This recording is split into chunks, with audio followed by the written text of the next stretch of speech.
Because our children are being bombarded with so many sexual thoughts or images or temptations and problems, many parents are worried. And so the question I wanted to ask you is, what is probably the best thing or the most helpful thing parents can do to protect their children against these dangers in our lives today? Well, I believe one of the most powerful buffers and protections for our youth is to teach them healthy sexuality in the home, starting early in a layered, stepwise fashion, and to teach that plainly and boldly, just as we've been counseled. There are some wonderful resources available to help parents that may feel uncertain or apprehensive as to how best to do that, but it needs to be done. It just so needs to be done. We know that many parents are shying away from it, unsure of how to go about doing that, and our youth are suffering because they're growing up in a vacuum of toxic messages and too few positive messages that are within the gospel framework. Wonderful. And we just need to have those conversations, and we need to have the relationships to have those conversations. The parenting experts use the term, they make the distinction between cocooning and pre-arming, right? And too many, I think, we're hoping to cocoon them, right? And that's all with the idea that we think we can keep that away from them. First off, we can't do that with a topic like sexuality because it's also inside of them, right? It's not just what's outside, it's also what's inside. So how do you cocoon someone from themselves, but then also to understand and be prepared that that's what is in the world? And how do we sort through these messages? And I think one of the key things we want to do in that process is how do we teach healthy sexuality so that they don't just get negative messages? If not, we may save them from one problem, but create later problems for them.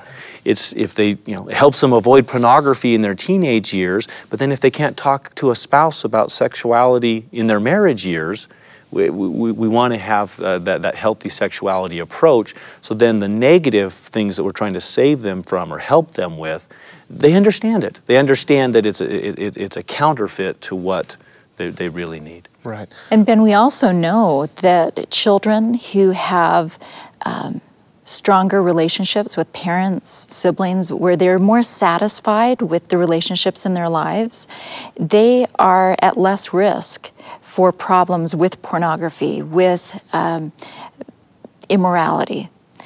And so I think even if that particular subject, we want to encourage parents to discuss that head on. But outside of that, even working on the relationships, making sure that our homes are places that are open, honest, frank, and nurturing, that goes a long ways in buffering our children from temptation and problems in their lifespan. Wonderful. It's important. Well, so my next question is, what are some specific tips or ideas that parents can use to start these conversations or to have them? I mean, what does that look like? What can I do? Well, some will be the natural starting points, something that'll come up from a question of a child or something that'll come up from an experience they've had. Others will be presented to us, so there'll be something like a scene in a movie or a commercial. And as a parent, we have to be proactive to kind of take advantage of those opportunities. It's easy to let them slide by, and rather than say, hey, what do you think about the way that person was dressed? What do you think about what that conveys about relationships? And then I also think we as parents have to embrace that some of this will be proactive, that we're going to initiate it. We want it to be as comfortable and as natural as possible. We'd want to do it in environments the kids are comfortable with. We don't want to make a big deal of it. We can sometimes do what's called ritualizing the space. We make it such a ritual. It's such a big event, right, if we do that. And kids don't know how to get back to that space. So even when we initiate and we say, hey, I want to talk to you about this, and Mom and I wanted to talk to you, or as a single parent, I want to talk to you about this. Some of those we're going to initiate. So it needs to be a combination of those. We take the questions they ask, we find the things that happen to us and bring them into the conversation. And some conversations we just start. Well, and what is so wonderful about our LDS culture and religious life and spiritual practices is that we have and we're taught and we're supported in having things like family home evening, family time, Sunday meetings, and time together as families on Sunday, and if fathers' interviews, for example. All of those things can be woven together to be contexts wherein we can have these conversations. We don't have to necessarily create or reinvent the wheel, but integrate and make a point and place priority on integrating these subjects into those teaching moments and contact points as a family.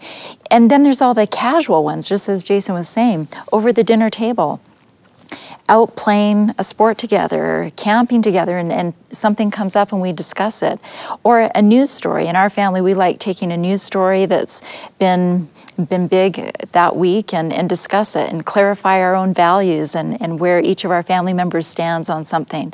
And that can be done too with the areas of sexual relations, where there is always something in the news. You can count on the news for there to be always something that touches upon problematic sexuality, sex crime, all of those things, pornography, and those can be used. We can use the media as our friend in these kinds of discussions with our children.